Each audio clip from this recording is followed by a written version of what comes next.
Você ouve a partir de agora Opinião Pernambuco, na Rádio Universitária FM 99.9, Rádio Paulo Freire AM 820 e no YouTube, no canal da TVU Recife.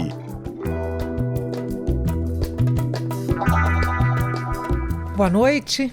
Era uma vez a Livro 7, a maior livraria do Brasil, que nasceu pequena, bem pequena. Eram apenas 20 metros quadrados no centro do Recife. De livraria autoral, a meca da vanguarda artística, como ficou conhecida, passaram-se poucos anos.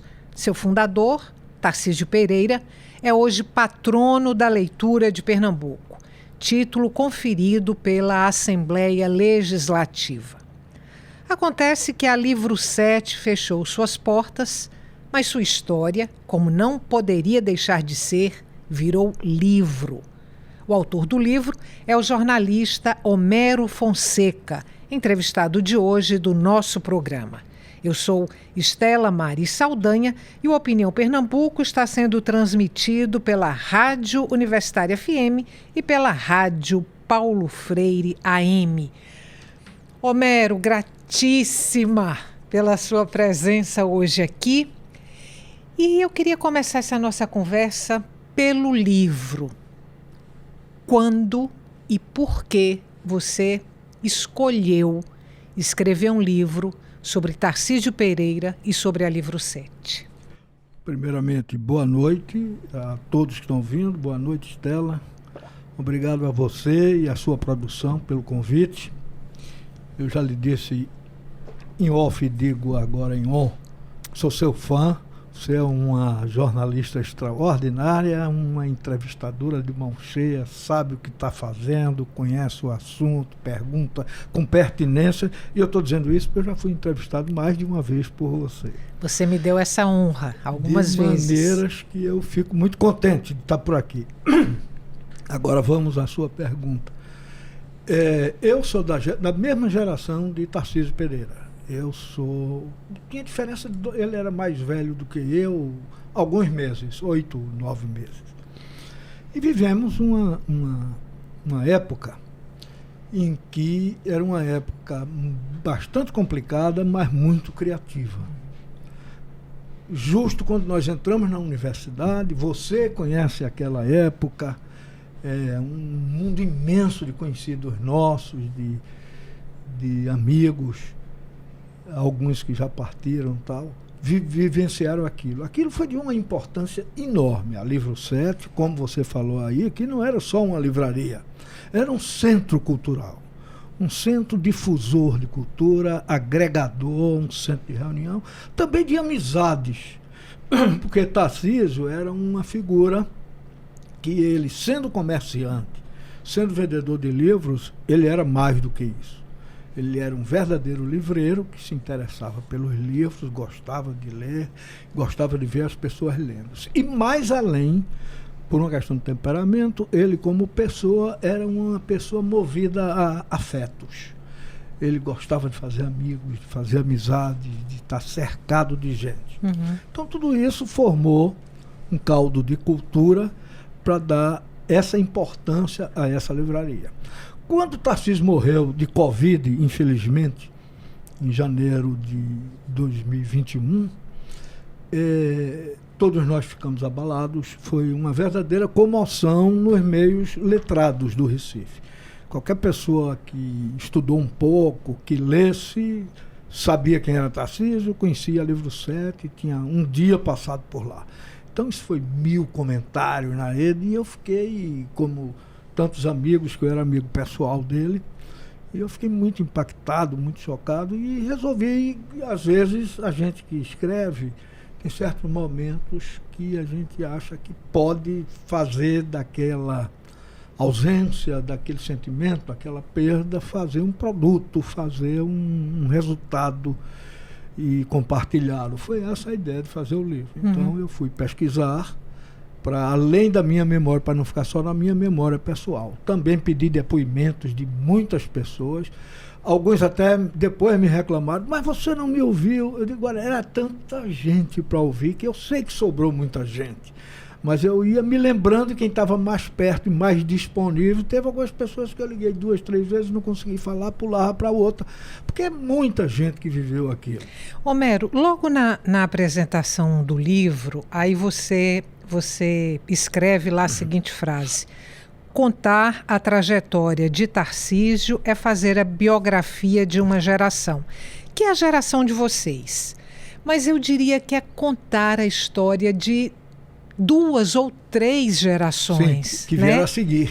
Porque ela começa ali, a livraria começa em 70 e vai até 99, não é isso? 98, 99. Então Exato. tem Foram algumas 3 gerações. Ele gerações. falava em 3 gerações. Aham.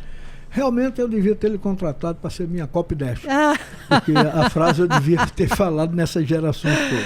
olha, Mas na realidade, quando eu me refiro àquela geração, é porque, primeiro, é a fundadora, da época que começou, e segundo, porque foi uma geração muito peculiar, a chamada geração 58, no mundo inteiro, por um desses fatores que são difíceis de explicar, mas que são convergências de várias situações, de várias circunstâncias.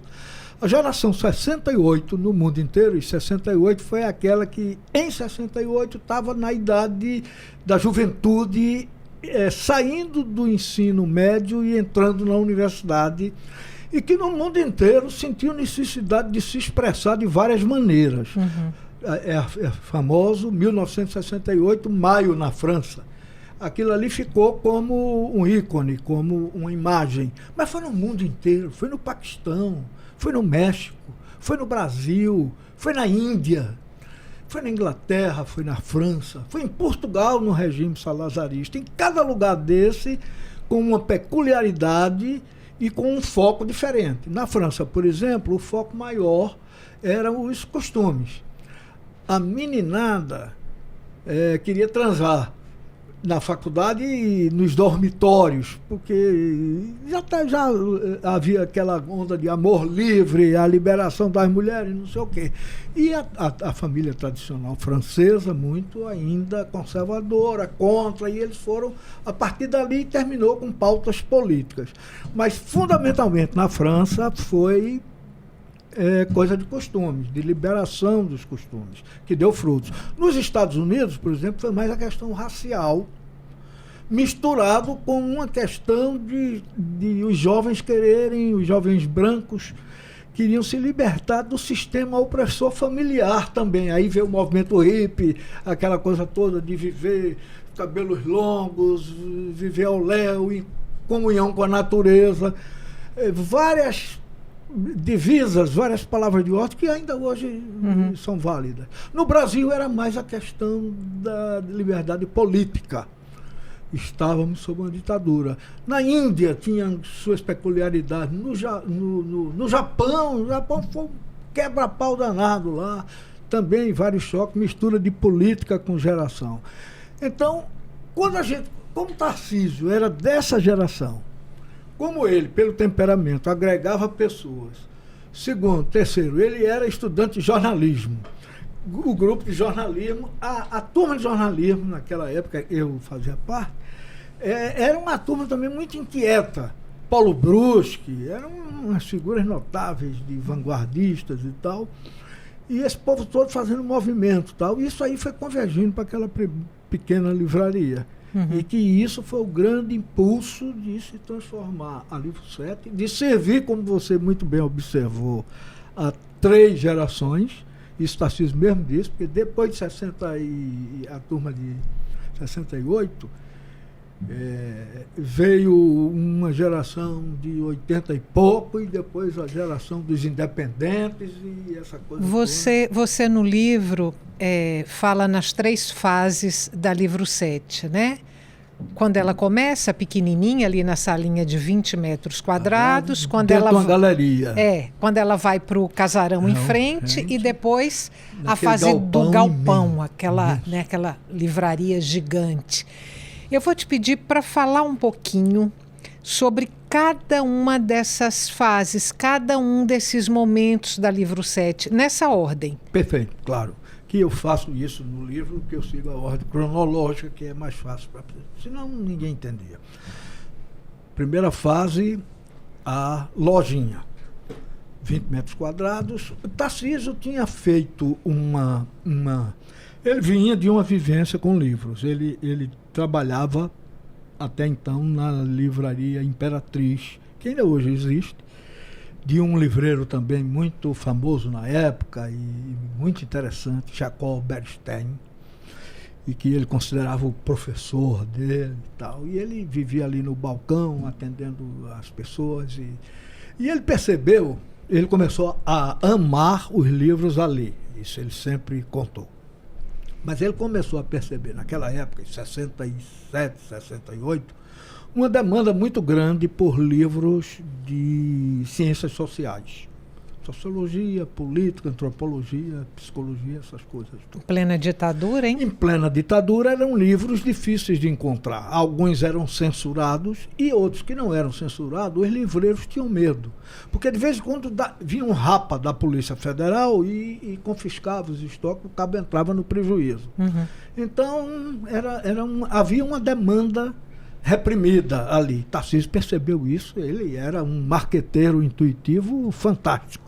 Percebeu. Quando ele decidiu sair da Livraria Imperatriz, botar seu próprio negócio, ele foi com os pés no chão, pegou um espaçozinho pequeno, na rua da 7 de setembro, daí veio o nome Livro 7, que era um corredor importante, livrarias outras por perto, colégios, faculdade de Direito, a Universidade Católica a um passo dali, não sei quantos cursinhos, que o famoso cursinho 2001 na esquina ali, cursinhos, colégio e tudo, ele percebeu exatamente o mercado que ele tinha e deu força para esse tipo de livro de ciências sociais. Resultado, atraiu principalmente pelas amizades, pelas relações que ele tinha na universidade a partir do curso de jornalismo e pela oferta de livros, atraiu todo esse povo inicialmente das ciências sociais para lá. E ele abriu espaço para recital de poesia, aí era o grande diferencial. Fazia lançamentos em que os autores discursavam, liam um pedaço do livro. E tudo isso está no seu livro, né? Tudo isso você conta lá. Exatamente. Então aquilo virou um fuzuê imenso que começou a ter repercussão. Alguns jornalistas, dois dos quais têm um papel enorme nisso, que era o Celso Marconi, que ainda hoje está na ativa, escreve sobre cinema na internet há uns 90 e tantos anos. Eu não sei se ele está me ouvindo, se estiver me ouvindo, um grande abraço, Celso. Você é lindo. E Celso era editor de cultura do Jornal do Comércio e Fernando Spencer era editor de cultura do Diário de Pernambuco, e eles começaram a dar muita força para noticiar aqueles eventos. A turma de cinema na Universidade Católica tinha uma turma que fazia Super 8. Sim. Geneton Moraes Neto, Amin Steple, Camilo Brolo, aquela turma toda. E aí vem Jomar Muniz de Brito, que era o guru alternativo, né? E então esse pessoal começava a discutir cinema, aí ele mandava passar sessões de projeção de Super 8 na parede da galeria, porque a livraria era tão pequena que não cabia, nem tinha auditório, passava. Ou seja, virou um foco de agitação cultural enorme, noticiado pelos jornais, correndo no boca a boca. Tanto que com 2 anos ele já alugou a sala vizinha, duplicou o tamanho e com mais 2, 4 anos foi para o casarão, que era muito grande. Foi uma coisa assim, subiu feito um foguete, por conta dessas conjuminâncias todas.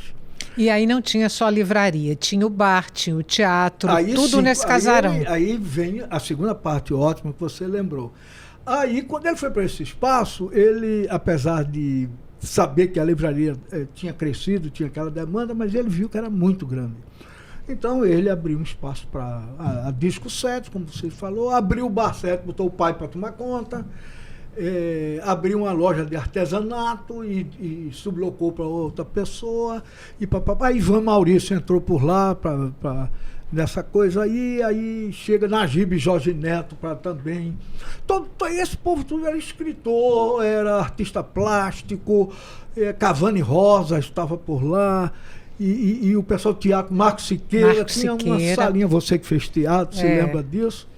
tinha uma salinha lá atrás, ele fez um pequeno teatro de bolso, entregou a Marco Siqueira, que era um cara de vanguarda, e aquela turma. E no bar, então, essa turma circulava, e dali saía amizade, saía o casamento, saía namoro, saía transa, saía encrenca, saía briga.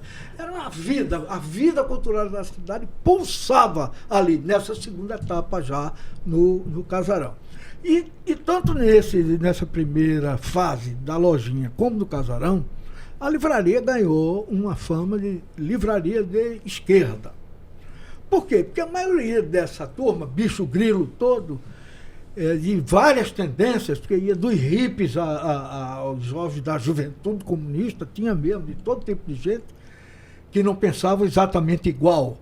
A única coisa que os irmanava era ser contra a ditadura, porque queria a liberdade. Uhum. Então ganhou essa fama de livraria de esquerda, começou a ser perseguida, começou a ficar no olho do SNI. O livro a gente mostra vários relatórios do SNI acompanhando passo por passo e dizendo essa livraria é comunista, bababá. Eu sabia, pela personalidade do Tarcísio que eu conhecia, que do ponto de vista dele não era nada daquilo. Eu sabia que ele, claro, ele simpatizava com a esquerda. Era um simpatizante, não há a menor dúvida. Os amigos dele eram de esquerda. A primeira esposa dele, que era do curso de jornalismo, jornalista Letícia Lins, era de esquerda. Filha de Osman Lins, né? Filha de Osman Lins, o escritor. E então, realmente, ele vivia nesse ambiente, ele gostava disso, seguramente ele votava na oposição na época, aí eu tenho absoluta certeza, ele falou, que era o MDB, que na época era um partido de oposição pela democracia contra a ditadura. E ele foi catalisando esse movimento, daí essa fama. Mas ele dizia, olha, eu estou querendo vender livro. Eu não sou comunista, não tem nada disso. Tanto que várias vezes ele foi chamado pela Polícia Federal, ia lá e explicava isso. Ele disse, olha, eu não sou comunista, eu estou vendendo livros, como eu vendo livros de ciências sociais, que alguns são mal vistos aí pelo governo, a turma fica de olho, mas essa turma gosta, estou querendo vender. E isso convencia. Tanto que ele foi chamado 7 ou 8 vezes para depor, o que era uma chatice, era uma forma de intimidação, mas preso mesmo ele não foi. Deixa eu te interromper só um pouquinho. A gente tem um depoimento de Cida Pedrosa sobre a Livro 7, a experiência dela com a Livro 7. Cida, que acaba de ganhar um prêmio Jabuti, sim, né? Sim. Então, eu vou te convidar para a gente escutar o depoimento de Cida Pedrosa sobre a Livro 7. Eu tive o privilégio de ter convivido com Tarcísio Pereira ali no início da década de 80 até a sua morte. Eu posso dizer que nós éramos amigos. E o Tarcísio, ele representa para o Recife a construção de uma cidade leitora. Se a gente pensar num homem que amava os livros, este homem era Tarcísio.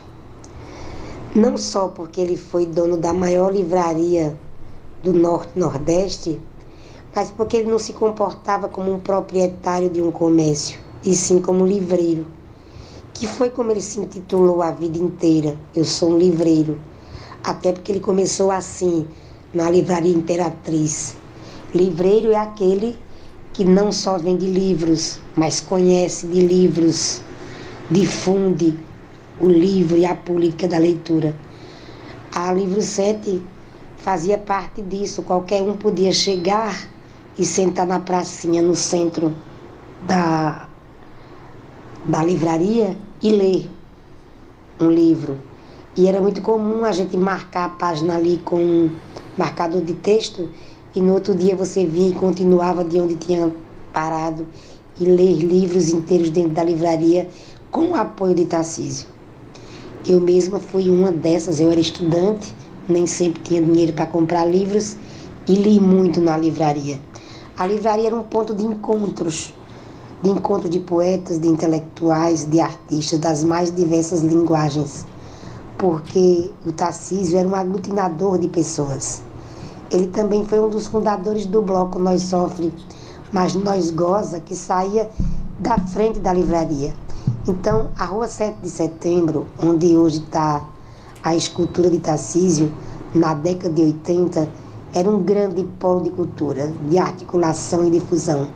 Eu, muito jovem, frequentei essa rua porque eu fazia parte do movimento de escritores independentes de Pernambuco e nós participávamos dos lançamentos dos livros, seja na livraria Síntese, onde eu lancei meu livro, que é da irmã de Tarcísio, a Clélia Sueli, que ficava na outra esquina, e de vários amigos que lançaram na Livro 7, dos grandes recitais, dos grandes encontros.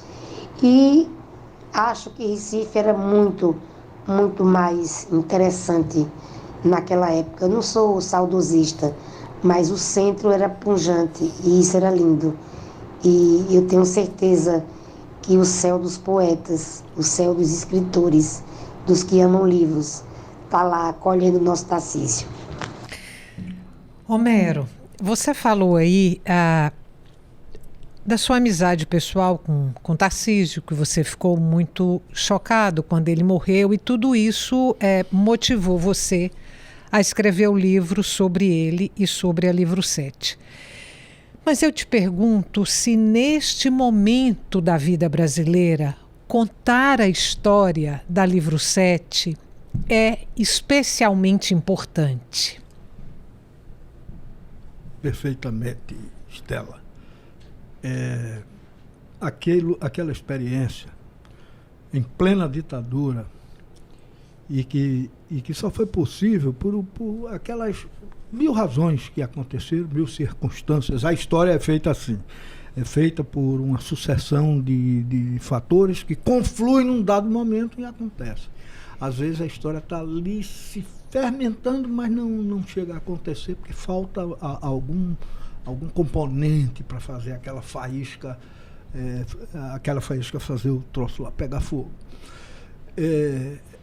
Aquela experiência tem muito a ver com a realidade que nós estamos vivendo hoje. Nós estamos ameaçados em nossas instituições democráticas por um projeto. Não é quando a gente fala nisso, se concentra muito no presidente, etc., mas ele está canalizando e está sendo usado por umas forças conservadoras de extrema-direita ligadas no mundo inteiro, que estão trabalhando metodicamente. Tudo isso está acontecendo, é metódico, isso tem um método, isso tem estratégia, isso tem ações, isso tem financiamento, tem tudo, para fazer nós retornarmos a um mundo pré-democrático, sempre como eles fazem, dizendo que é em nome da democracia. Então, eu acho que aquela experiência de que os jovens, e isso explica um pouco essa fermentação da Livro 7, como não havia meios de expressão política pura, a não ser partir para uma oposição armada. Alguns chegaram na aventura da luta armada, aquilo que não levou a nada e nem levaria, e que ceifou a vida de vários jovens no Brasil inteiro.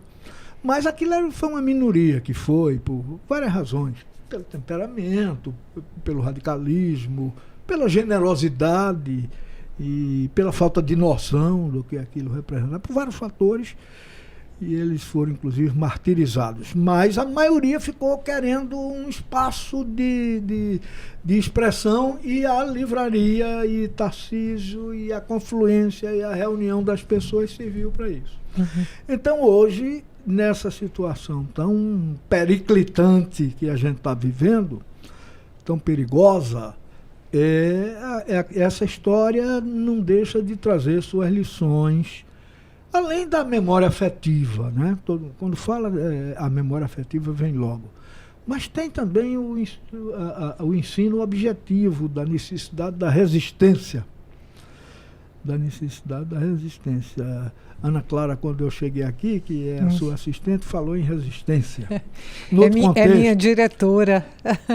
Pois é. Diretora, tudo bem, aí é potência.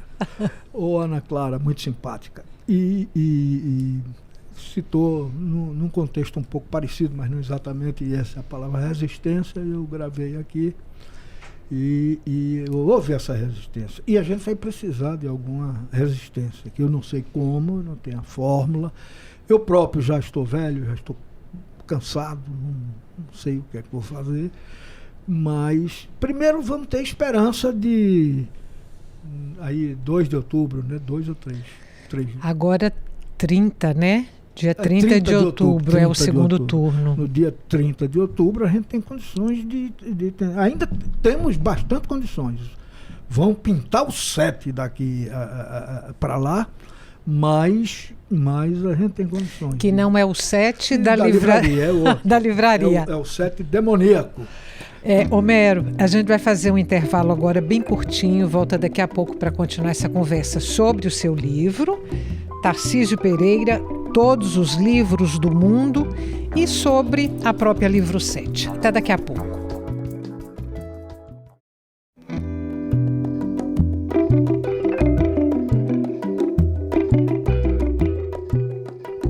Estamos de volta com o segundo e último bloco do Opinião Pernambuco. Eu sou Estela Mari Saldanha e converso com o jornalista Homero Fonseca, autor do livro Tarcísio Pereira, Todos os Livros do Mundo. Homero, antes da gente voltar a falar da Livro 7, conta pra gente, para quem está aqui acompanhando o programa, quem quiser ler o livro vai encontrá-lo onde? Nas livrarias, o livro físico, nas livrarias da CEP, que é a editora do estado de Pernambuco, que fica em Santa Amaro, até bem perto aqui da Universitária, e pelo site da CEP, pode encomendar e receber em casa.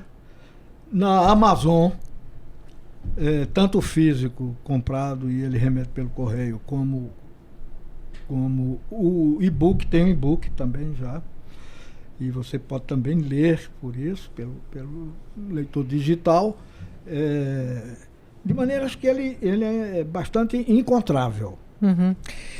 Vou pedir para você falar agora um pouquinho para a gente sobre os grandes lançamentos que aconteceram na Livro 7 e citar também presenças, né, sim. De grandes escritores, os grandes nomes da literatura brasileira e mundial que estiveram na Livro 7. Exatamente, para chegar aí eu vou terminar aquele roteirinho que você me deu das 3 fases. Vamos. Então, nós já falamos na lojinha, pulou para o Casarão em 4 anos. Do Casarão, com mais 4 anos, ou seja, em 1978, ele passou para o Galpão, na mesma rua, na mesma 7 de setembro, Galpão, que depois ele adquiriu um terreno lateral, formou um L, que saía na rua 7 de setembro, não, 7 de setembro era à frente, saía na rua do Riachuelo, e formando um L que tinha 1.200 metros quadrados. Era a maior livraria do Brasil na época. Cida foi modesta, disse, a maior livraria do Norte-Nordeste, a maior livraria do Brasil na época, atestado até pelo livro de recorde Guinness. Alguns também exageram, aí tem outros que vão para o outro lado, dizem assim, a maior livraria da América Latina. Aí eu não sei dizer, eu não tenho dados para isso. Tarcísio, eu já falei que ele não tinha preconceitos ideológicos, não tinha nenhum direcionamento na livraria para isso. Ele recebia, desde lá do Casarão, começou o público a diversificar. A livraria aumentou a oferta de livros, aumentou o espectro dos frequentadores, dos consumidores, dos compradores. Então, aquela história da livraria de esquerda já não batia, porque era uma livraria plural. E quando ele foi para o Casarão, então aí isso ficou caracterizado, porque aí ele, além daqueles livros de ciências sociais que tinha sido o início de tudo, que ele já via ampliando e colocando artes plásticas, muita literatura, aí ele já botou de todo tipo, até livros técnicos, não didáticos, ele nunca vendeu livros didáticos, mas livros técnicos, livros de filosofia, livros de autoajuda, best-seller, e não tinha preconceito. Então o público era ampliadíssimo e sempre fazendo seus lançamentos. Ele tinha amizades com pessoas que eram diferentes da esquerda, mas que iam lá, que ele respeitava e era respeitado por essas pessoas. Eu me lembrei, o professor Roberto Magalhães, era professor de Direito, depois foi político, depois, e virou governador, senador, etc., mas deputado. Mas o Roberto Magalhães frequentava, era amigo dele, Gustavo Krause, um professor de Miguel Direito, Miguel Arraes, Paulo Cavalcante, ou seja, então tinha um espectro total de frequência, com uma coisa que, curiosamente, não existe hoje, porque hoje nós temos um ambiente intoxicado pela extrema-direita, que é violenta e é absolutamente avessa ao diálogo e que quer o extermínio do adversário. Isso ficou claro. Basta acompanhar as coisas nas imagens, nas palavras, que você vê que é esse o objetivo, é exterminar. Nessa época não, você convivia com uma direita civilizada, com a esquerda também civilizada, havia o setor também mais radical da luta armada, e esse não estava ali, estava nas guerrilhas. E se convivia bem. Dentro dessa livraria enorme, nessa terceira fase, nos vários lançamentos, você encontrava gente de todas as correntes políticas. Não havia assim, não se misturavam, mas não se hostilizavam. Se cumprimentavam, uma coisa civilizada, como deve ser a política, como deve ser a democracia. E nisso aí teve belíssimos lançamentos, noites memoráveis, histórias fantásticas. Ele, nesse galpão enorme, essa livraria imensa, ele botou na parede retratos de vários escritores, de várias gerações, e conta coisas engraçadas. Gilberto Freire, que era o grande intelectual do Recife, e conhecido pela sua vaidade, Gilberto foi lá, olhou, viu o retrato, fez um lançamento, viu o retrato, aí disse para ele: ô Tarcísio, estou gostando muito daquele retrato não. Aí Tarcísio disse: ô doutor Gilberto, mande o que o senhor quiser que eu prego ali na parede. Diz que no outro dia chegou um portador lá da Fundação Joaquim Nabuco com um quadro grande com Gilberto mais bonito e botou na parede. Mas não era só Gilberto, Paulo Freire, todo mundo tem. Paulo Freire, a cabeça que eu tenho é um frade, né? Aquele jeito eclesiástico dele, o cara cristão. Paulo Freire também não gostou do dele, não, aqui para nós, e chamou Tarcísio em particular, e disse: Tarcísio, se puder botar outro, essas coisas todas. E tinha os jovens, tinha o professor Amário Quintas, que era um grande historiador, também vaidoso, como todo mundo nessa área, todo mundo. Nas artes e na cultura, todo mundo é vaidoso, senão fica em casa, ninguém vai se expor, tal. Agora tem, claro, vaidade sadia, que faz você querer ser reconhecido e faz produzir um ator quando entra no palco. Ele tem também a vaidade de ser aplaudido pelas pessoas, por isso que ele capricha, estuda, passa fome para manter a forma, queima as pestanas para decorar um texto, noites e noites e noites, para ter o reconhecimento de uma noite de aplausos. Imagine que coisa, né? E vai por aí afora. O doutor Amário Quintas, uma vez era Valfredo que me contou essa, que era o braço direito de Tarcísio, como eu já falei, e que mexia com tudo, fazia tudo para Tarcísio. Lá dentro, o Valfredo tinha tirado o retrato para espanar. O doutor Amário Quintas chegou, não viu o retrato, e disse: cadê o meu retrato aí? Aí o Valfredo: não, doutor, peraí, está aqui, eu estou espanando. Tem essas coisas. Fora disso, ele, naquela linha de diversidade e pluralidade, ele abriu espaço. O que tem de novo poeta, novo escritor que apareceu por lá, que teve seus livros lançados, não está no gibi. Desde a famosa Geração 65, que é outra coisa, não é a Geração 68. 65 é uma geração literária de Pernambuco, capitaneada por... Tinha muita gente, mais 50 poetas e escritores, mas os dois grandes condutores desse movimento, que estão na memória da cidade, são os poetas Alberto Cunha Melo e Jaci Bezerra. E eles faziam aquele movimento. Mas depois veio essa turma, quando Cida Pedrosa fala, ela que é poeta, aí ela já fala nos anos 80, já é nessa livraria grande, a maior livraria do Brasil. e já é o movimento dos escritores independentes, aí outra leva, a segunda geração, a terceira, porque no meio teve a pirata. Agora, deixa eu te interromper mais uma vez, só um pouquinho. Sempre pertinente. Agora, para a gente ouvir o depoimento de Marco Polo, que vai um pouco na direção do que você está falando. A Livro 7 era um oásis no caos recifense. Era um mar de livros, capitaneado por um homem todo vestido de azul, onde nós íamos buscar força e encantamento.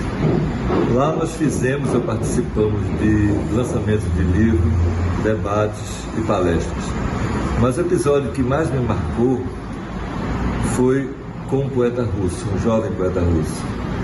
Eugênio Yevtushenko, ele lançou um livro chamado Autobiografia Precoce e tornou-se uma celebridade mundial. E um dia nós soubemos que Yevtushenko ia lançar o seu livro no coração do Recife, quer dizer, na Livro 7. E fomos todos em massa para lá, para receber o poeta russo. Ele era um cara alto, muito magro, que tinha uma voz muito grave, e começou a recitar os poemas dele em russo. E nós fomos embalados pelaquela voz e nos transportamos assim em transe para outro lugar. Era como se tivesse o próprio Mayakovsky se materializando na frente da gente. Depois nós fomos conversar com ele, e ele falando em russo, nós em português, mas nos entendendo perfeitamente, porque até de vez em quando a gente explodia de gargalhadas.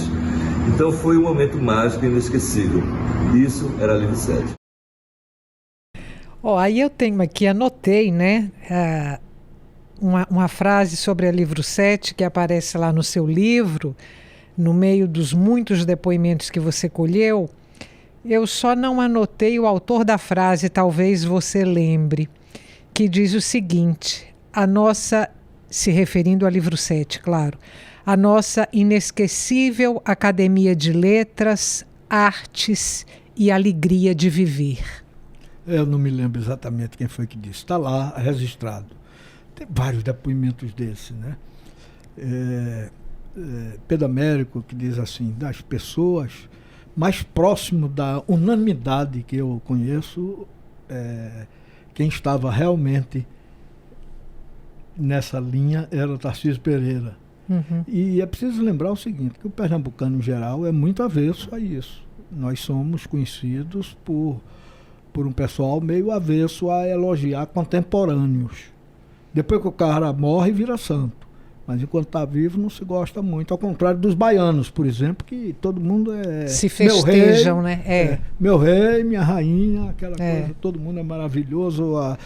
Caetano Veloso elogiava, até Antônio Carlos Magalhães, que elogiava, Gilberto Gil, que elogiava não sei quem. Aqui todo mundo é um pouco avesso. Por isso, vários motivos, aí os sociólogos que expliquem. Mas muita gente dá esse tipo de depoimento que ele era praticamente uma unanimidade. Homero, no livro você não conta só a história da Livro 7, nem a história, o que seria a história mais contemporânea de Tarcísio. Você vai lá para a infância dele, você vai para antes da infância. Né? Porque você começa contando a história dos pais dele. No sertão do Rio Grande do Norte. No sertão do Rio Grande do Norte, como eles se conheceram, como foi o casamento.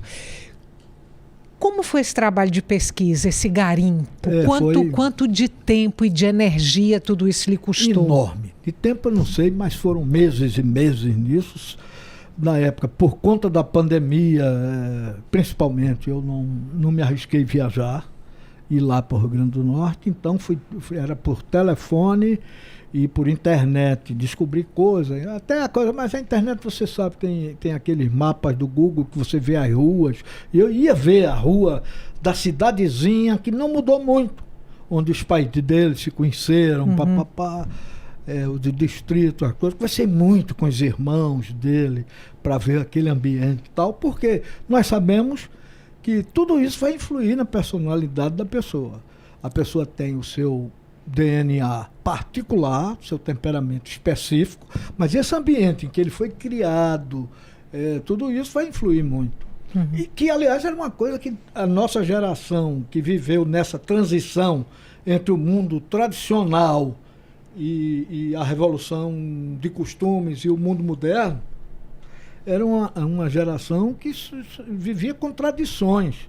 Ele próprio, eu aponto no livro, também porque eu vivi esse tipo de coisa, a gente às vezes tinha, por exemplo, atitudes de machismo inconsciente, de ciúmes, de querer ser servido, etc. Isso tudo é mostrado porque é um fato cultural, real. No caso dele, era uma coisa que não era grave, não tinha grandes consequências, tal, mas mostrava isso. E eu tive um ponto alto do livro para mim, inclusive, já depois que a livraria fechou. Já depois que ele deixou de ser o grande livreiro reconhecido no Brasil todo, ele teve que se reinventar, começar de baixo de novo, teve a ajuda de algumas pessoas. Ele encontrou a segunda companheira, Cecita Vanderlei, teve também um papel extraordinário de apoio para ele e conseguiu ajudá-lo nessa reinvenção. E essa coisa toda, a conversa que eu tive com ela e a filha mais nova, que viveram aí os últimos 20 anos com ele, é uma coisa notável. Elas falando na intimidade dele, como é que ele estava, já sem tanta presença ativa na cena cultural, mas ainda presente, ainda trabalhando com livros, nunca abandonou, sempre trabalhou nessa área. E eu descobri, inclusive, uma coisa que até então eu não sabia, que ele já estava ainda sonhando em ser livreiro. Ele estava escolhendo um lugarzinho para começar uma livraria pequena de novo. Isso foi Cecita e Júlia, a filha dele, que me disse. Conversei depoimentos maravilhosos de Sueli, a irmã dele, Salete, a irmã mais velha, João Maria, o irmão, as filhas Juliana e Joana Carolina, Tiago, que deu um depoimento que você falou, comovente, que ele já depois da queda, digamos assim, Tiago encontrou numa feirinha, no Poço da Panela, com uma banquinha de livros ali como um camelô, e sentiu aquilo com uma coisa muito impactante para ele, e quando ele me contou era impactante, mas ele firme ali, viu? O Tiago disse, olha, aí é que eu comecei. Naquele momento, eu tive, como um jovem que viu aquilo, eu tive a sensação, foi um depoimento muito sincero, muito verdadeiro, e um livro só vale por isso, por depoimentos verdadeiros e sinceros. Se for só oba-oba, isso passa, o vento leva. Mas tem vários depoimentos sinceros e verdadeiros. E Tiago disse que até naquele momento olhou assim, disse, mas ele é um fracassado, tal. Eu era um jovem e tal. E logo depois conta outros episódios que ele faz, que fizeram-no ver o pai de outra maneira, como um cara resiliente, como um cara corajoso, como um cara que persistia e tal. Tem uma das filhas e uma das irmãs de Tiago, eu acho que é que está mais próxima de Tiago, que é a livreira, né? Tem uma livraria infantil. Seguiu os caminhos do pai. Trabalhava já com ele na livraria, Juliana, a mais velha é juíza federal, Tiago é jornalista, como a mãe, Juliana é livreira e Júlia, mais nova, é advogada com muita sensibilidade social, uma moça inteligentíssima. Vou puxar essa nossa prosa agora aqui para um ponto de alegria, de muita alegria e de muita irreverência. A Livro 7 e o Carnaval. Sim, sim. Porque, afinal de contas... A única livraria do mundo, aí eu digo assim, eu encho a boca para dizer, a única livraria do mundo que eu pesquisei para burro e não encontrei nada igual. No dia que eu encontrar, eu refaço. Mas a única livraria do mundo que tinha um bloco de carnaval. Isso só no Brasil, só no Recife e só com Tarcísio. Que era o Nós Sofre, mas Nós Goza. Que começou também, nada previsto, nada premeditado, nada grandioso. Terminou sendo um grande bloco. Mas começou com uns bebinhos ali no Bar 7, num dia de carnaval. E os bebinhos que eu digo, eu estou falando, como é que se diz, carinhosamente. Era uma patota de poetas, Zé Mário Rodrigues, um poeta que estava o tempo todo junto ao Livro 7, Clenira, atriz, estava sempre por lá, e esse povo todo, e mais outros colegas, estavam ali no Bar 7, bebendo no sábado de carnaval. E saíram já calibrados para ir dançar frevo lá na Avenida Guararapes, e no meio do caminho, aí um bebinho passou por eles, viu aquela alegria e disse assim: nós sofre, mas nós goza. Aí eles acharam lindo a frase. Tinha um detalhe, por trás disso, e batizaram uma troça que eles fizeram lá na hora de nós sofre, mas nós goza. E no outro ano, Tarcísio já apoiou. Quando contaram a Tarcísio enlouqueceu, disse: vamos fazer aqui de novo. E aí já chamou os músicos e depois arranjou apoio e botou batida. E você andou por ali, que eu sei. Muito. Eu lhe vi por ali, toda fantasiada. Sábado de carnaval. Sábado de carnaval. Né? A gente encontrava lá na frente da livraria. Era muito bom. Aquela frase. E isso cresceu, ficou uma coisa enorme. E muita gente ia para o desfile do Galo, né? Que o Galo saía mais cedo. E depois ia para lá. Acompanhava o Galo até um determinado momento e depois ia para o Nós Sofre. Era uma beleza. O tempo da gente está acabando. Eu vou te pedir, então, para contar, para quem não conhece ainda o desfecho dessa história, o fim da Livro 7. Aí tem um momento que eu tento fazer uma explicação. Como é que, de repente, a maior livraria do Brasil acaba.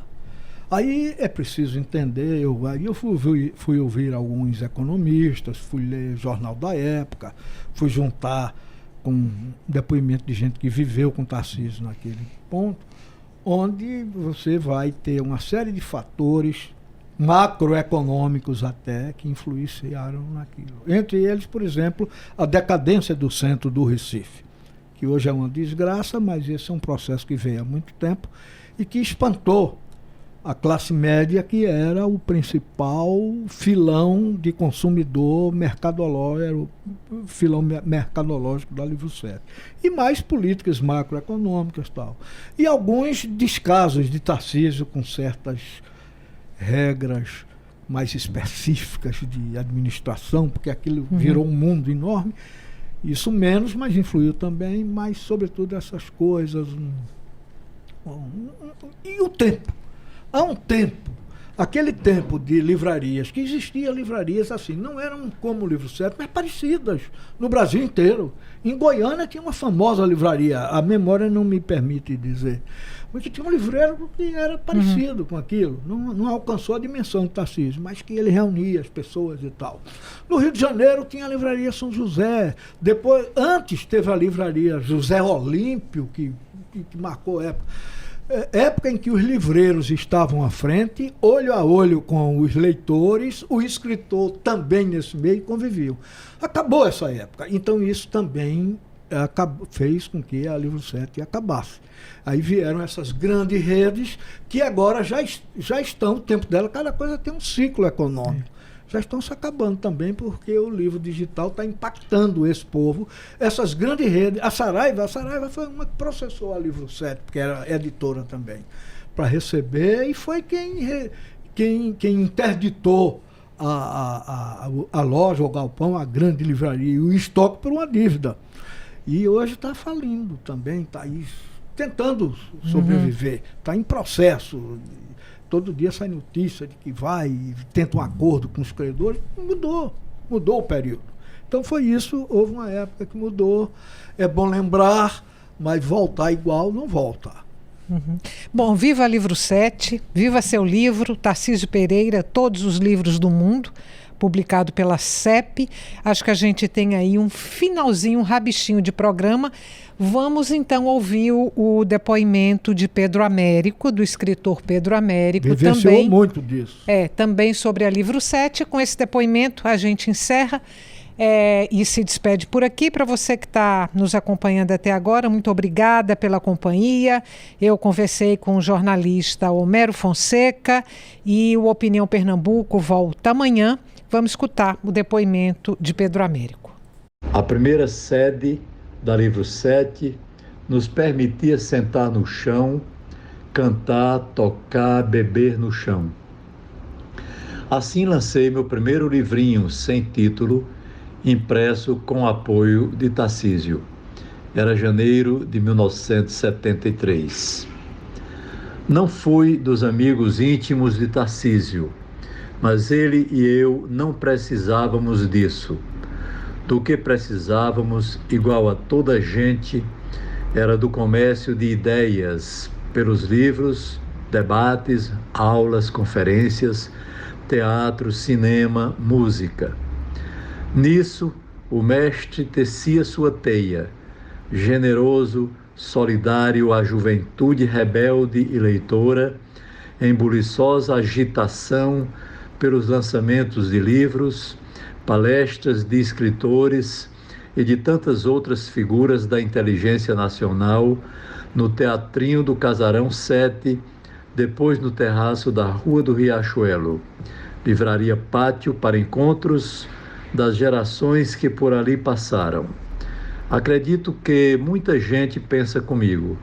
Tarcísio continua conosco. Saravá.